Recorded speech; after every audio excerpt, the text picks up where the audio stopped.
This AGE Open is brought to you by Fab Foundry. Whether you're piecing together a brand new 80 or sprucing up an old one for a new meta, Fab Foundry has you covered with the singles you need at peer-to-peer prices.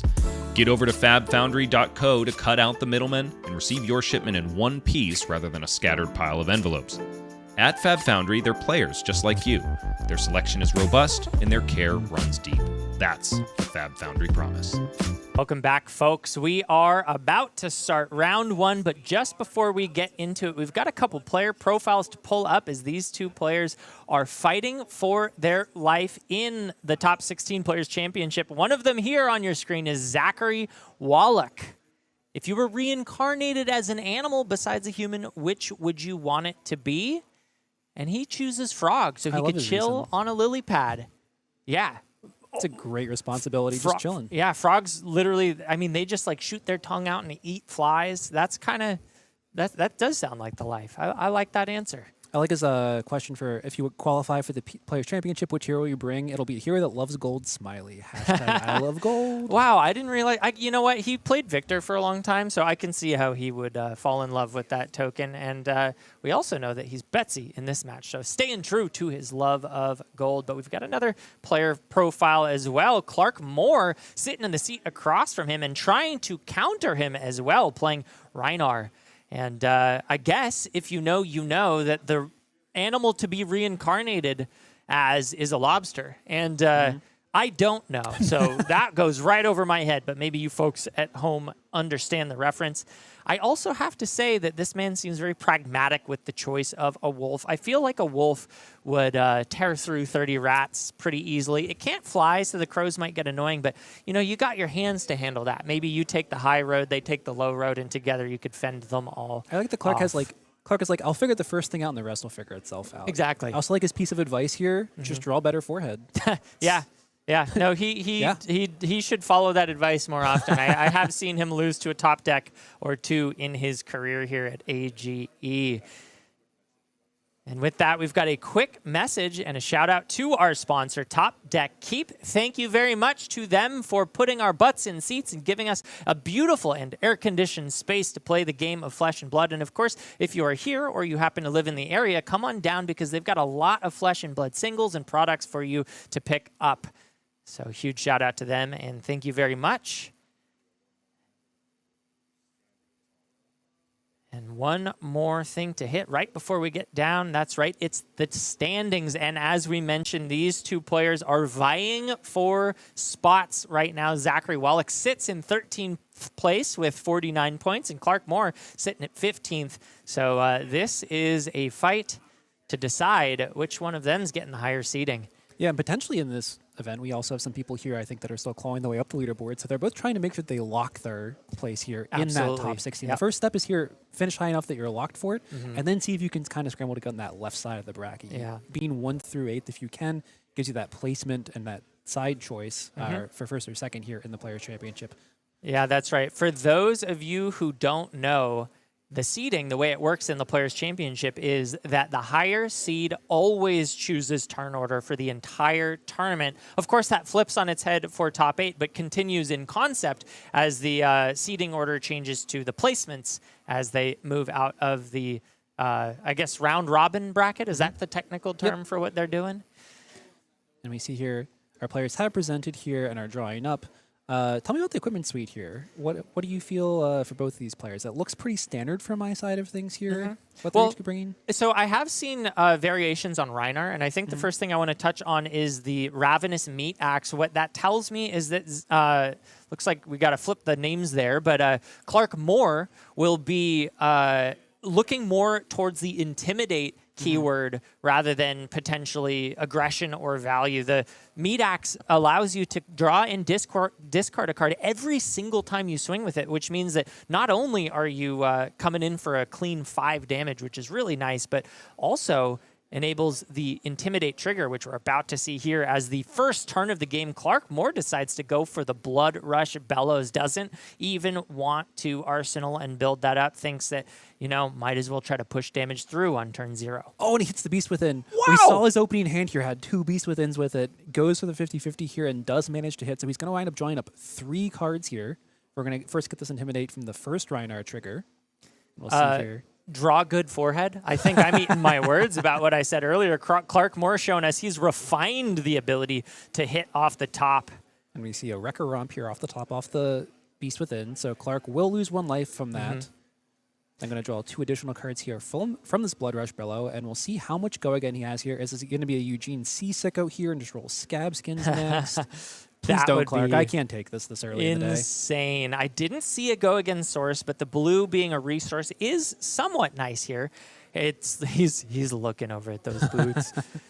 Yeah, I see an Agile Windup, a Sea Legs of that blue Wrecker Rump, and then one other that might be a Smashback Ale. You know what I think I like? Just go ahead and establish that agility right here, right now. Get another Intimidate, and you don't have to go. He's doing it. No, please, Clark, please. Shows the 6. No, is he putting the deck? No, he's showing which one he wants. He's like, I could use 3 action points right now. Why not? Off the screen, we are seeing a 2. Okay, so turn's not over, but he did not benefit from the extra action point there. And this is kind of where the problem is with this potential game plan, because he will get this extra Intimidate here. However, he's only really going to get +2 off of this Blood Rush Bellow, and it being turn 0 here does mean that Zachary can just block the cards and draw back up next turn. So we're not really seeing the full power of what this turn could have been with that Beast Within plus that Blood Rush. We will see him pay here in the Gauntlets of Tyrannical Rex, and it looks like we're just going to get 1 swing here from Clark. Yeah, I'm kind of waffling. If this card discards, I like the play. I kind of want him to swing with the weapon. I know it feels bad. It's only 7 damage, but at that point, you will have intimidated 3 cards from the hand. You're guaranteed to connect with at least 4 damage, but here, another even better way to do that. So pumps it up to 8. Wrecker Romp is the play, gets the extra Intimidate, also gets to discard to create that Gold Kiss Rum, so really setting himself up as well as forcing through damage on turn 0. Yeah, and I think what Clark was thinking there was whether or not he wanted to have an arsenal potential for this turn or not, and have the random draw off the top and potentially miss that Sea Legs if he went with the Ravenous Meat Axe. This way he just takes the guaranteed Gold Kiss Rum, guaranteed swing here. Zachary did skillfully keep that Shelter in his hand here, so does have the highest block card that he had in his hand here to cover this. And from all that with Clark there, with those power cards played right away, we do see Zachary here only taking, I believe, 4 damage off of this turn cycle. So really from Zachary's side, he's got to be really happy with how this wound up turning out, actually. Yeah, I think all said and done worked out really well. I will say, though, that 4 damage being taken on turn 0 is significantly more than we usually see if a player decides to attack. So Clark does get ahead a little bit on life there. Looks like maybe the players marked it down in the wrong section, so we'll get that corrected. So flip the life around there. But I really like how set up Clark Moore is. He's got the agility for next turn and the Gold Kiss Rum for the following turn that he needs it. So Go Again is solved for the time being. Yeah, and one thing that's really good here from Clark's side and kind of a benefit of him in this matchup with Betsy is that that Betsy's really not going to pressure you that quickly. She traditionally, unless she has those opening hands where she has like a couple of her suspense arrows on the board and gets to kind of sit on those and then swing a giant hammer or a giant scenes at you, she's not really pressuring your life total that quickly. So Clark here gets to set up, gets to establish with this agility and rum and kind of start to sculpt his hands to really have one of those power turns here in the next couple of turns after he's gotten to kind of pick and choose how he wants to play. And we see Zachary here, with something we're going to see a lot here. Yep. I was about to say, get used to it, folks, because the pile driver is coming in for 7 with overpower, and if that's not going to be said a lot this game, then I don't think Zach's playing the deck right. And traditionally, Rhinar doesn't run that many defense reactions. It depends on which build you run and which era we are, but traditionally you really don't have too many just because of Rhinar's ability to draw discard. You don't want to miss with that. So Clark actually probably doesn't have that many ways to fully cover the log. So Zachary feels really comfortable here starting out and just saying, I'm going to just send this with overpower starting on turn 1 and just push this damage as fast as I can. And Clark very quickly says, yeah, that's fine. Takes the 7 damage because he knows how set up he is. He's got the bare fangs to kick things off, which not only gets the Go Again thanks to the agility he established last turn, but will be part and parcel of this Intimidate game plan that he is going for. Does hit on the Wrecker Romp, which means an Intimidate goes through, and an 8 damage on the chain would Go Again. Yeah, and we'll see here whether or not that blue was integral to Clark's plan here for the rest of this turn. Sometimes that extra blue getting out of the way here is something that you're okay with.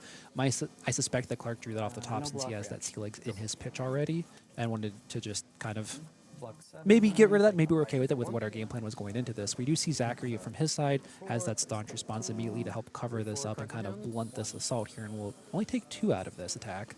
Yeah, really nice line up there with the staunch. I will say that's kind of he got a little lucky that one wasn't hit with Intimidate, because that's one of the things that Intimidate can just be so painful to deal with, is getting those defense reactions into the banish zone where they'll just sit and rot and become super inefficient. So Zach dodging a bullet, I would say, only taking a little bit of damage here, and gets to keep 1 card for his sake, hoping that it's a blue, but it could be an Arsenal target, also not the worst thing in the world. Did also have that Shelter from the Storm in his arsenal there to really blunt that turn, so he won't have to IEP here. One of the downsides of Betsy a little bit with the Pile Driver is that you can't really have an efficient 1-card play without having your Tunic up, so probably pretty happy here with how the turn cycle went out. Got to blunt a lot of Clark's damage here, get rid of that Agility token, and back to Clark on his side. Still doesn't have an Arsenal, so maybe Zachary here can gain a little bit of that tempo back, but we do see a Buck Wild here from Clark, leading off with 6 go again for the turn. And I'm really starting to see what Zach's philosophy is coming into this matchup, saying, yes, you can intimidate me, and yes, that can be really clunky with D-Reacts, but if I just bring enough, maybe you just can't get through it. And I see, once again, staunch response in hand. I think you mentioned Shelter in the arsenal, so he is well insulated here as he blocks. Takes a little damage down to 30. We see the Ravenous Medak coming out here from Clark. We'll draw and discard. Overall, maybe Zachary's first turn here without having a ton of pressure here, but we'll see what this Intimidate can do from Clark. Intimidate coming in for 5. We see the Pounce discard here, so we do see that trigger here. Intimidate on stack. And we'll see here Zachary does have a play. We do see that Oasis Respite in hand along with that staunch response here. So Zachary, plenty of defensive tools, and we have a CNC in our arsenal. Okay. And the question here from Zachary's side is how he wants to approach covering this damage. He could just use that Oasis Respite here, gain a life, effectively take 1 on this attack, and then send the CNC back. Right. It looks like we have reds in hand, though, so it might be a situation where he just wants to do that.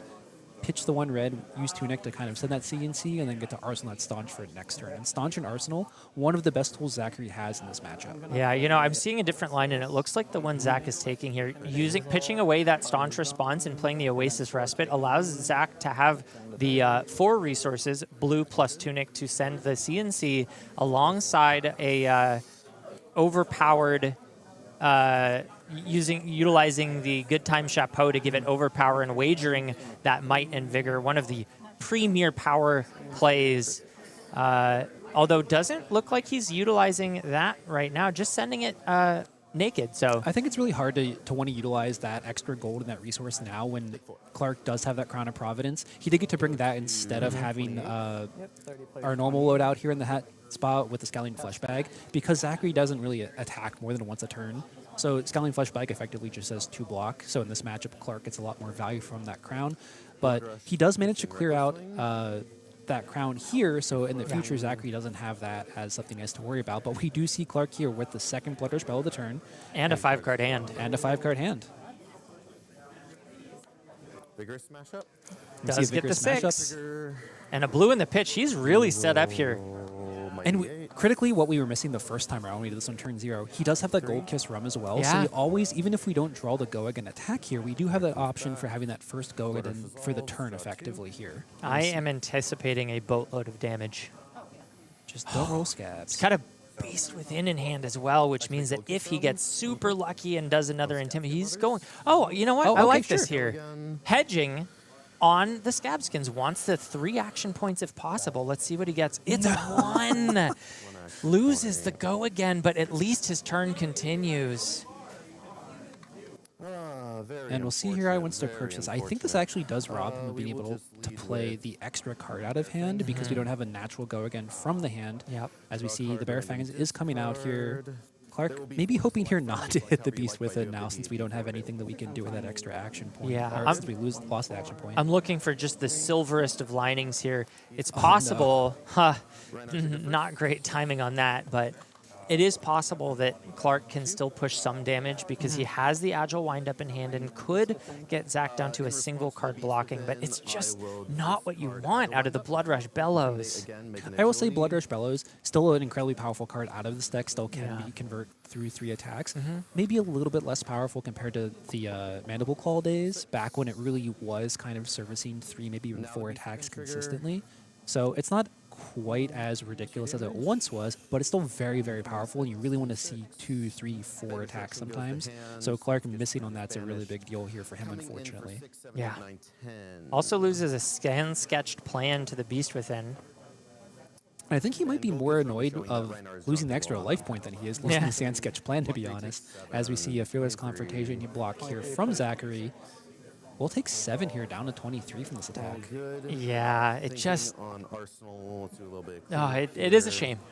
I think we got to move on from it. Clark needs to move on from it more than anything. So important in the game of Flesh and Blood not to let your bad luck affect your mental, because that can have ripple effects to the rest of the game. So it's time for Clark to lock in and count his losses and move on, as well as us here in the caster booth.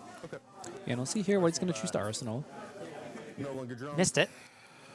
Does have the agility made for next turn thanks to the agile windup, so he is still set up here for a reasonable next turn, but will be passing here with an IP2 effectively. Yeah, that's a rough spot to be in.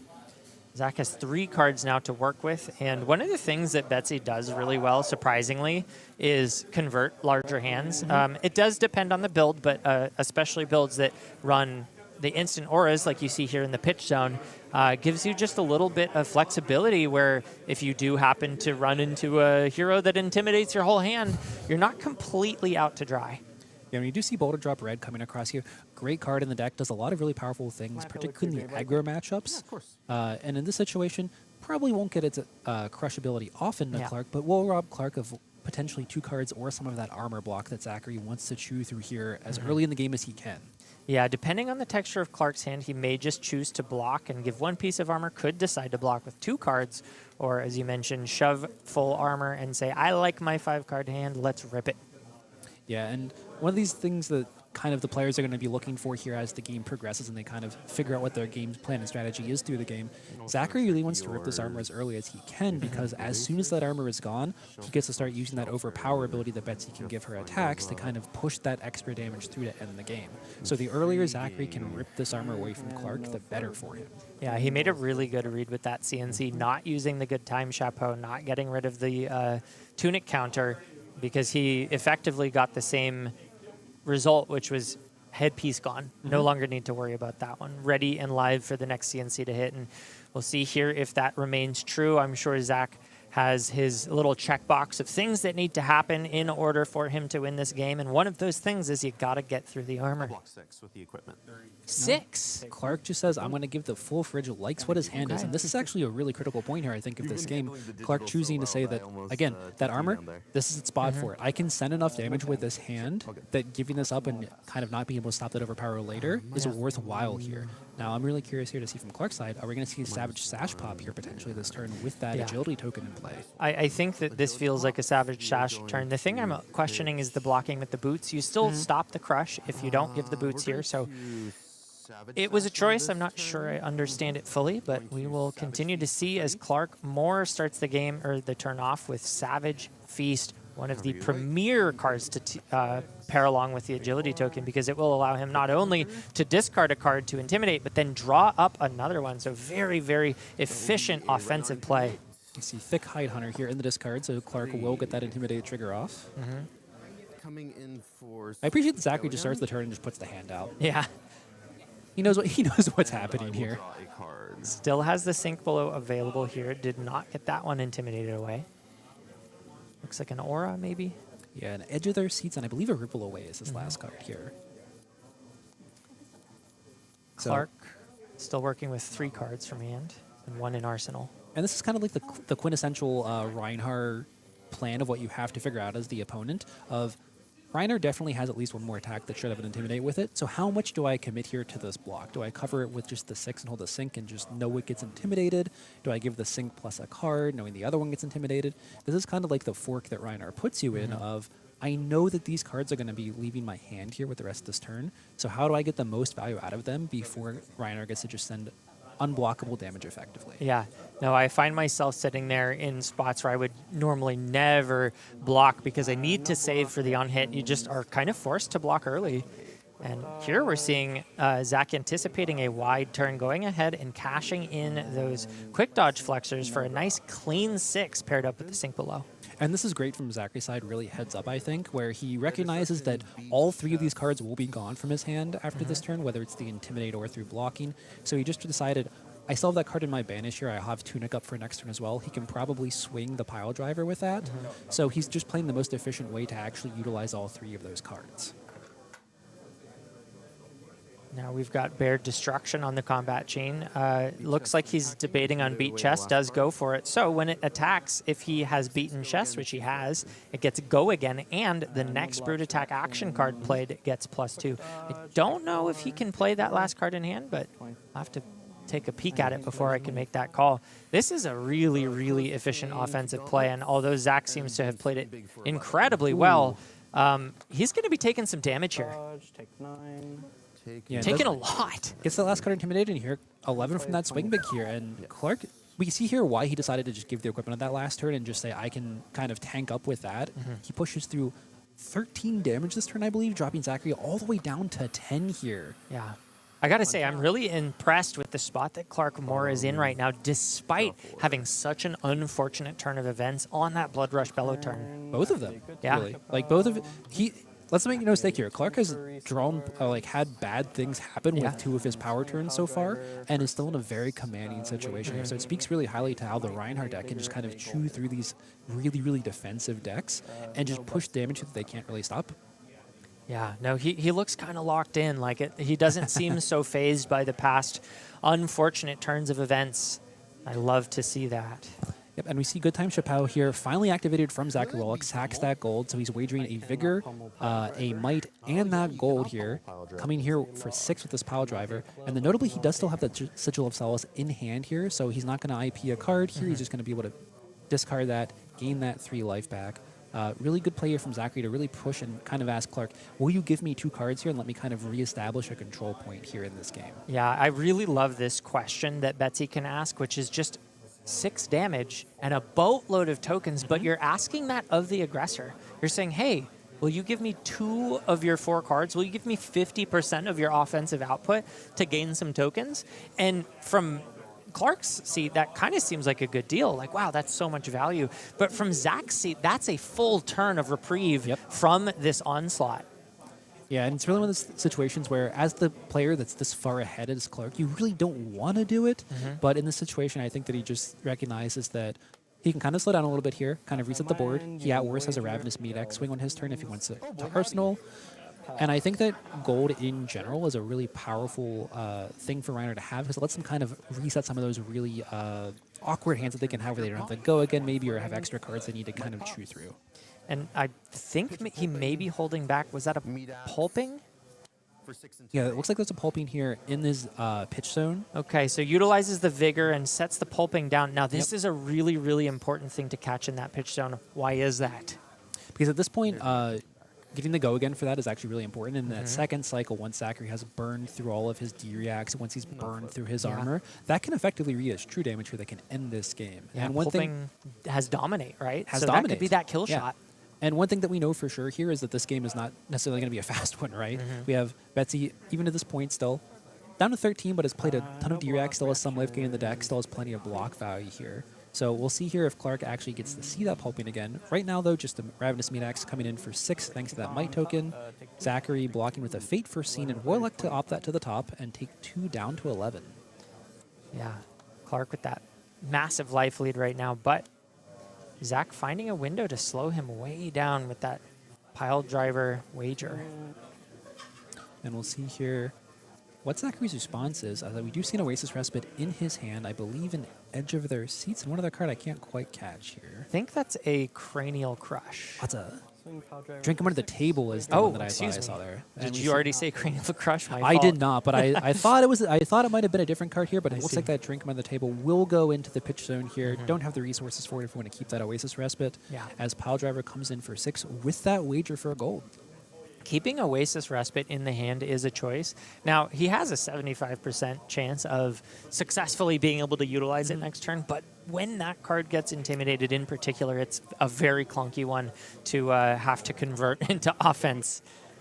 So one nice thing that you can do with it is that you can play it in response to the Rhinar trigger, so you might just want to have that there as something you can utilize, as we do see the Suspense is Killing Me come out here, showing us why Zachary is willing to hold that, buffing this up to a 7.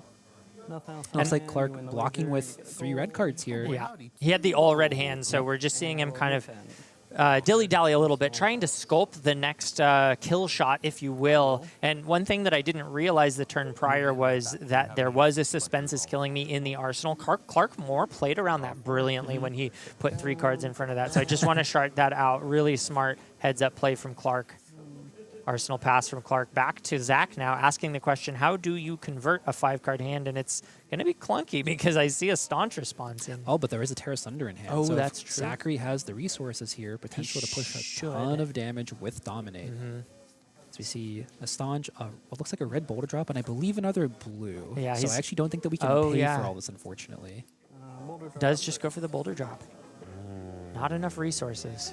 Just pushing 8 through here. And again, this is one of those things that can happen with these super defensive decks. Like I said earlier, Betsy does have the potential sometimes to be able to convert those big hands with those field auras, but without them, it is a 5-card hand that can only send 8 back at Clark Moore. Yeah, and this is the spot now where I'm questioning the decision to block with those boots early on, because this could have been a 1-card, 1 piece of armor block. Instead, he's looking at 1 card and destroying his arm piece, or giving 2 cards here, or just biting the bullet, taking the 8 and losing a card anyway. And it does look like that's his choice. Decides he'd like to put a card on top instead of using it to block. And one of the interesting things here with the boulder drop is that Rhinar, as a deck, likes to draw and discard a lot. It actually is maybe a little bit less of a detriment to them to have that card back on top, because now Clark knows that he can draw and potentially discard a card that would be a 6 and will trigger his abilities along with his Rhinar activation, Rhinar ability to trigger that Intimidate. So it's actually like a really interesting situation where maybe Clark has a hand that still converts anyway, and then has the added benefit of knowing he has a 6 power or greater on top of his deck as well. Yeah, the plus sides and minus sides of that boulder drop a little bit less effective than, say, a discard effect, as it does let your opponent choose what's on top of the deck. But of course, it seems like Clark would have really preferred to have that 5-card hand.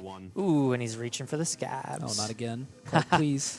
So he's rolled a 1 and a 2 6, so right? far. Yeah. Another 2. So this is not the game where Scabskin Leathers carry it. And there's the pulping from Clark Moore. Zach does have the D-React in hand, so... And like we said earlier, knows that he has that 6 on top of his deck, so he knows that there's at least that there, that he's not drawing a potential miss for this as he sends it. Would need a D-React in Arsenal to turn it off. And it's an Oasis, which is not a blocking card. So we know here that while Zachary can cover this if he wants to, but fully with that D-React or with the Oasis, he can't turn that go again off here on this turn. So Clark taking a big risk. Does look like he timed it all right. As we see, I believe, a Splatter Skull in hand still. So has a potential follow-up here as well of hitting that Intimidated card. That could be a play. I also do not hate just swinging that meat axe one more time. Intimidate just being so important for pushing damage through. We see Zachary here does have a red heavy hand again. We have that drink over the table. I believe a Sigil of Solace and the Staunch response in hand. So a hand that, again, critically, he has that Oasis in his arsenal, but doesn't have Tunic to 3. So we're kind of seeing one of those situations that Clark just saw on a previous turn, where he just doesn't really have the resources to convert this hand fully to the way that he'd like to. Yeah, he did, but the 1 blue he had is now intimidated away. So really probably wishing that was still in the hand. Could have utilized not only the Staunch, but also the Oasis. Now is forced to figure out how to deal with costed defense tools with an all-red hand. Clark has taken his luck from his Scabskins and then converted the good luck into his Intimidates on his opponents. Well, he wrote draw good forehead, not roll good forehead. So that's on him in his player profile. Potion of Luck, of course, being my favorite card and the thing that you need in order to win games of Flesh and Blood. Luck, that is. And Clark Moore finding it in unlikely places. Take 6. Looks like Zachary Wallach elected here just to take the 6, wants to hold up his hand here for a potential follow-up to this pulping. Yeah, and he just took 6 to the face, down to 5. Intriguing. So one of the nice things here from Zachary's side of things is he knows that he can always pitch one of these cards to that Oasis in hand. If he gets intimidated for the other card, between Tunic and the blue in hand, he can always swing Pile Driver next turn and still have an Arsenal target as well. So he can actually still cover this if there's a potential on hit here from Clark. And we do know that Clark here does have that option of it, as we see it looks like Splatter Skull gonna make its way here. Yep. Feral Instinct. Importantly, as you mentioned. Feral what's Instinct this? instead. Feral Instinct is costs 3 less less. if you've intimidated this turn. Yeah, so decides to keep that Splatter Skull for the arsenal and instead play the damage-efficient hand. Interesting. Probably just expecting that he won't get that Spider Skull through with the armor. It's really a question of did he want to use that Spider Skull to rip Zachary's armor here or hold it for a later turn. Looks like he'd elect to kind of rather hold it for a turn where he thinks he can actually get through and get that plus card value from it. So you just see 7 raw damage coming through. Zachary Wallach is down to 5 here. Yeah. Does have the equipment still, but maybe time to cash that in. 2 in front, and then You see that Oasis Respite here as that drink under the table. Not seen a lot of play in this game instead of just being a pitch card. And he will cleanly cover this and gain a life back from that Oasis Respite. Pass to you. 17 plays 5 here from Clark Moore as we pass back to Zachary. And Zach does have the benefit of not only having a blue in hand to swing that Pile Driver, but has some defensive tools that he can put in the arsenal as well as the sigil. So very clean conversion, and will be well insulated from the next onslaught that Clark Moore could present. Michael's guardian heart sings here as we see once again Say no the block. sledge coming across, but this time, wager a gold. Yeah, no overpower on this one, just asking the question, giving the option of letting Clark Moore block. And of course, as the aggressor decides not to do so, still has the life total to weather at least one more of those without respecting it. But Zach now up to 8 with a staunch in arsenal. All of a sudden, this game is really close. Yeah, and if you remember, we were down to, 10 to 25 here from Zachary. He's been able to call us back really well as Clark has kind of had some of those hands that maybe don't necessarily string together perfectly.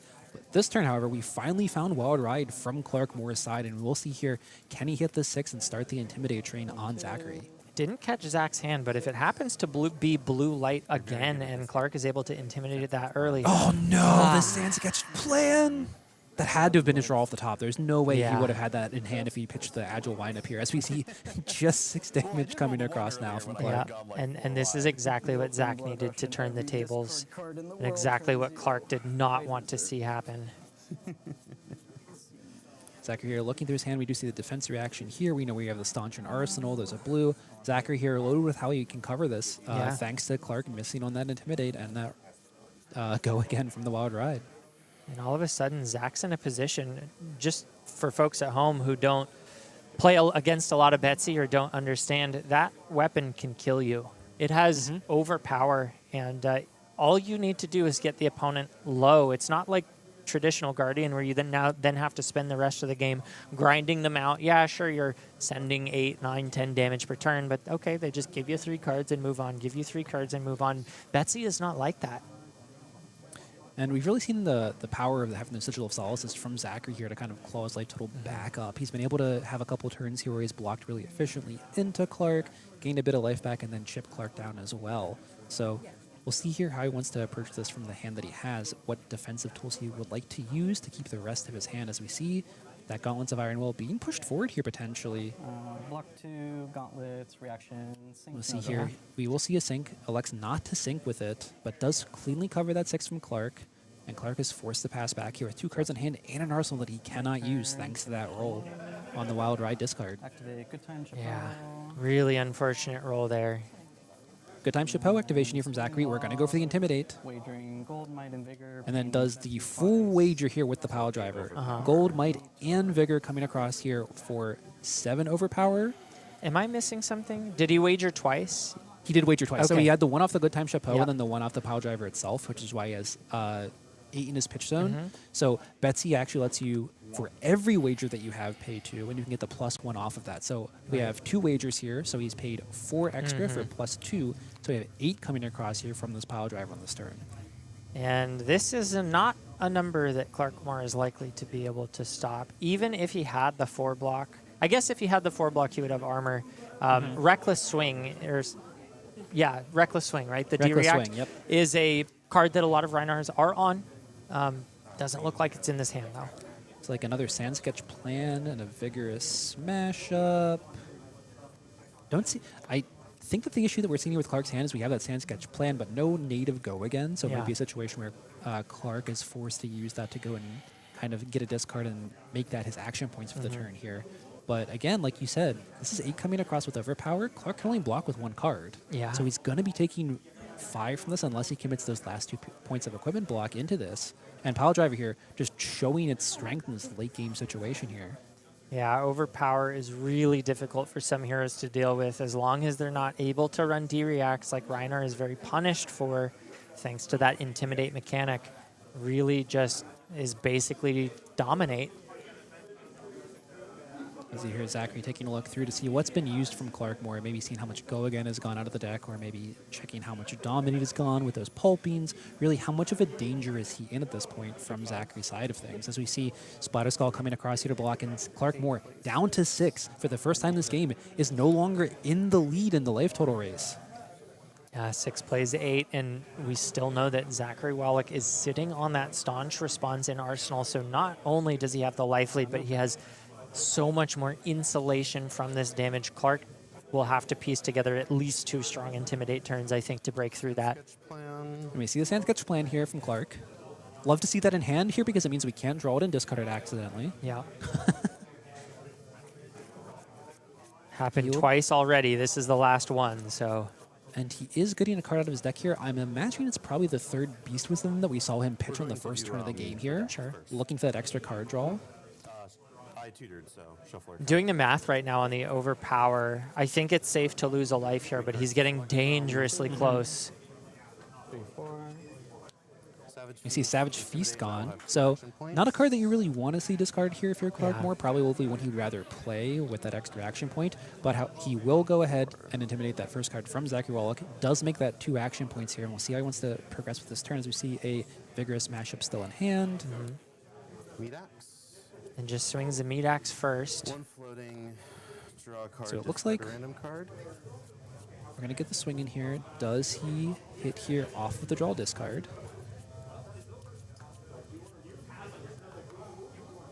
Even odd.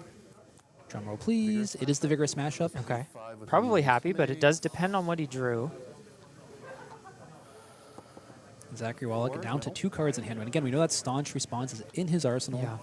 So effectively, he might be forced to use this here, actually, if he only has 1 resource card in hand here with that Ripple Away, which it looks like that is the case.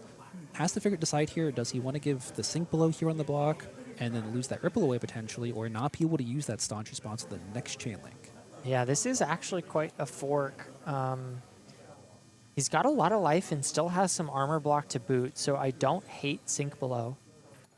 But you do have to worry about some kind of crazy Chain Ender that intimidates the last card. I'm thinking maybe a Bear Fangs would be worst case scenario. Does still only have 2 points of armor block here as well, if he doesn't want to go up his Tunic. It's really an interesting spot here of just what angle he wants to play for Clark's last card or last play of this turn, since he does still have that 1 action point remaining. How much damage does he want to hedge against here? Because if he does play that Sink, he will take 1 and then potentially have no additional defensive actions here. Whereas if he plays the Staunch here, he fully covers this, but then the next Chain Link will have nothing there either. I think if he... Maybe this is too much speculation, but if he sinks, takes 1 down to 7, and then it is a Bear Fangs, and Zach's intimidated 1 more time, that's going to be 9 damage thanks to the Gauntlets of Tyrannical Rex, and Zach will be at 7, meaning he will live at 1 if he shoves all of his armor. Yep, But and then the question here, too, is does Zachary think that he can kill Clark on this next turn with that Overpower from the Pile Driver? probably not. Clark's still got 6 life and 2 armor blocks, so still have at least 2 turn cycles to get through still. Again, I don't think that we have the 3 blues necessary to do that double wager again. either from Zachary's side. So just trying to figure out what he wants to kind of hedge for here as Clark's last turn or last attack of this turn. If he does go for the staunch, he only really gains 1 extra point of value. It doesn't make a lot of sense in this spot, because if we run the same play that I just mentioned, but he plays staunch instead of sync, he's basically in the same spot. It doesn't change anything. That sync gets intimidated away. Zach is up 1 life, but just decides to go for that sync below. Yep, doesn't want to block. He was thumbing that tunic there, thinking about putting it in front of this as well, decides not to do that. Instead, we'll see here Clark more pitching that other blue here, cracking a gold here to draw and see what he has. I believe, no, is that it's a beast Blood Rush with it? Bellow, I think. It is a Blood Rush Bellow, excuse me. As we see Splatter Skull coming out here from Clark Moore. He's had that in his arsenal for a couple of turns here, I believe. Will demand those last cards here from Zachary. Gets the full equipment suite and the blue here. Zachary does not want to give up one of those intimidated cards, apparently. Yeah, I like this here. He's feeling, I think what Staunch Response does is it just gives you that insulation. Once that's gone, it's gone. So wants to preserve that, decides I'd rather give up the equipment here and block cleanly rather than give up the extra point and the insulation of the Staunch in Arsenal. Plus, he's got a nice 2 blue play here with the Pile Driver and Overpower. And we shouldn't be able to come in here for 8 here from Zachary Wallach, thanks to that Might token made last turn from his wager. 8 Overpower, Clark Moore, give me a card. Potentially also equipment here, depending on how low Clark would like to drop. He's got Blood Rush and Beast Within. Do you just block with the Beast Within here? I don't know. It's scary. I think you might not be able to because with your armor. We have a Wild Ride and a Swing Big here. He might need the Swing Big just for his resource, or the Beast Within just for his resource here for this turn. I mean, you definitely don't want to take too much damage and just die from it. It's a really tricky spot. Clark's definitely got to calculate and make sure he's not putting himself in a losing position, but he could be putting himself in an extremely winning position. This is a critical turn for him to think through. And Clark, really wishing he had 1 more point of life here. that second Sand Sketch plan. Sorry, the second Beast Within discard, hitting the Sand Sketch plan and robbing him of 2 life points instead of the 1, just sitting on top. Now puts him in a spot where he could otherwise have potentially taken an extra hit here or just given armor. Instead has to actually block a bit higher. Look at his face. This is a very, very difficult decision that he needs to make. Just had to be 8. Just had to be 8. Just like you said, he was 1 life short. Can't just give the equipment here.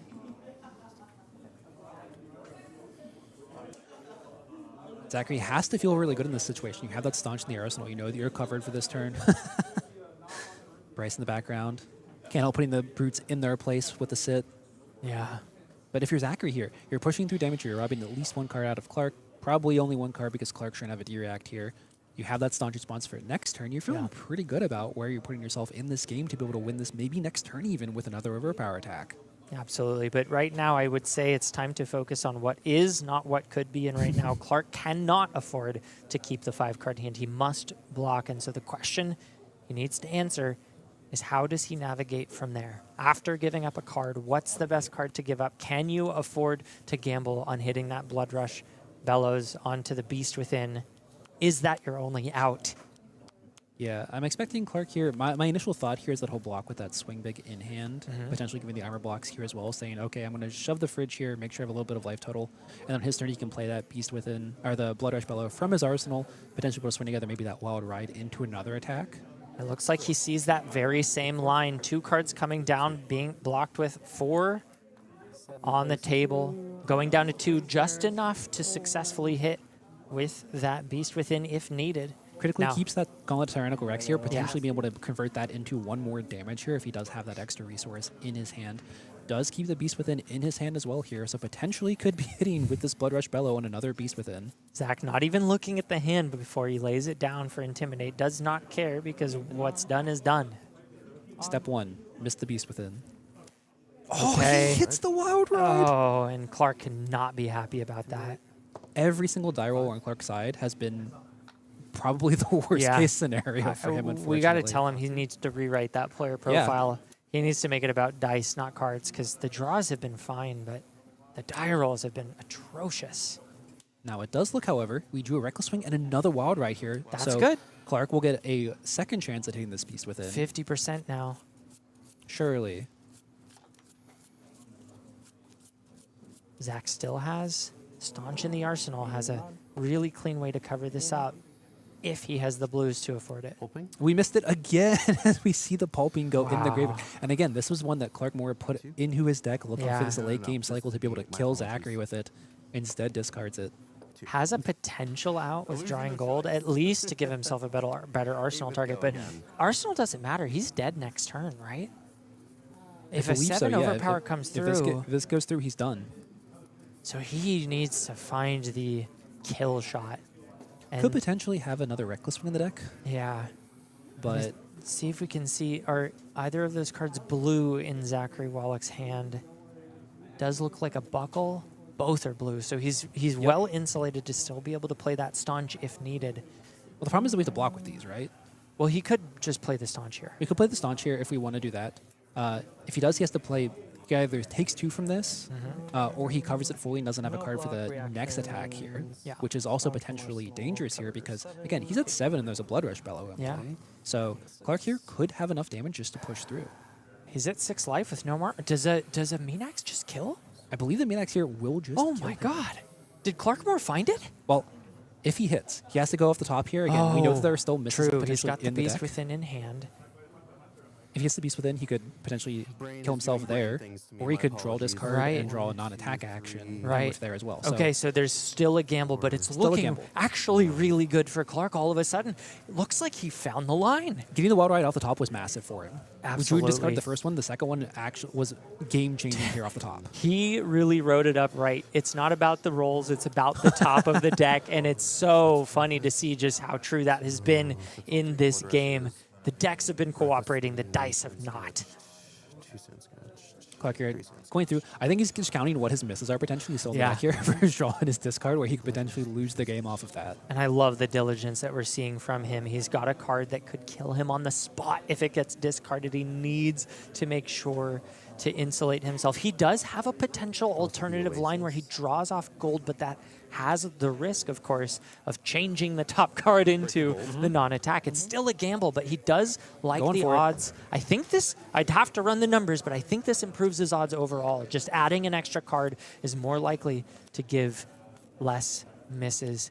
And we now see it Plus, is a looking- 6. It lets him be able to pitch the Beast Yep. Within here to the Minax so he can't hit that off of it and potentially That's kill true. himself off of it. Yeah, so does play around that, really thinking about all of his outs and all of the things that could end his game on the spot.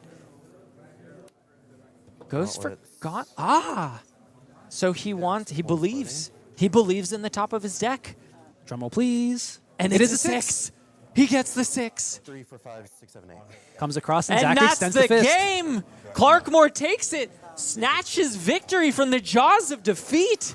I didn't have any. Somebody get that man new dice. Yeah, he Somebody needs go new into the dice, main but store my and God, buy does new his dice. deck love him. The top of his deck cooperated all the way to the end, and you can just see the relief on his face. What a way to start the day out. Game 1 going in favor of Clark Moore, who is now looking all the better to clinch more points and get better seeding for that player's championship. Yeah, and Zachary, credit to him. That game looked doomed at the very start of it. We started out with that Blood Rush Bellow turn into another one, was down massively in life total, managed to claw that back until the very end, where then we had to see Clark then draw off the top of his deck for that kill shot. Yeah. So great game from Zachary as well. A lot of game to be played here. Still 4 more rounds left for the day for Yeah. him, so he has a lot of room to kind of claw back and get those points he's looking for. Yeah, really important win. And unfortunately, we do not have time for an interview, but we do have time for a shout out. That's right, Fab Foundry sponsoring us and bringing all things flesh and blood to your home. Of course, they are farm to table. They are players just like you, and they are helping us support the game from within.